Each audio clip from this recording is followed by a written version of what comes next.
అంటే ఇప్పుడు ఒక వ్యక్తి ఇప్పుడు మన కళ్ళ ముందు కనిపిస్తున్నది ఎవరైనా కానీ సెరిబ్రల్ పాలసీ లాంటి ఏదైనా ఒక ఫైబ్రోమైల్జియా అవ్వచ్చు. లాంటి ఏదైనా చాలా మోడర్న్ మెడిసిన్కి అందనిదో లేక అంటే అందనిదంటే దానికి కాజ్ అండ్ ఎఫెక్ట్ అందచ్చు కాక అవును, రూట్ కాజ్ తెలియకపోయి root cause ఉండొచ్చు కదా. కానీ లేకపోతే ఇక్కడే ఎందుకు ఈ వ్యక్తికి ఎందుకు అనే క్వశ్చన్. ఉండొచ్చు. ఇప్పుడు ఈ అబ్బాయి లేదా అమ్మాయి యొక్క పేరెంట్స్ పేరెంట్స్ ఎన్ని జనరేషన్స్ అన్న 14 generations we can decode.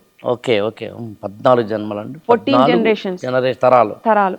Okay, మామూలుగా మనకి ఆడపిల్ల అబ్బాయి 7 తరాలు అంటాం. సందర్భాల్లో 7 తరాలు చూస్తాం. ప్రవర విషయంలో కూడా మనం 7 తరాలుగా చెబుతాం. 7 is like ఐడియల్ నెంబర్ మనకి. ఓకే, కానీ ఇది 14 డైమెన్షన్లు 14 7, తరాలకు 14 వెళ్తుంది. అది కూడా మళ్ళీ 14 అంటే 7 + 7 కాబట్టి ఏదైనా 7కి ఏదైనా ప్రాధాన్యం ఉందంటారా? 7 అసలు మామూలుగా చూస్తే మరి మనకి ఈవెన్ షట్చక్రాలు, అనుకోకుండా చక్రాలు కూడా షట్చక్రాలు, షట్చక్రం ప్లస్ అలాగే ప్లానెట్స్.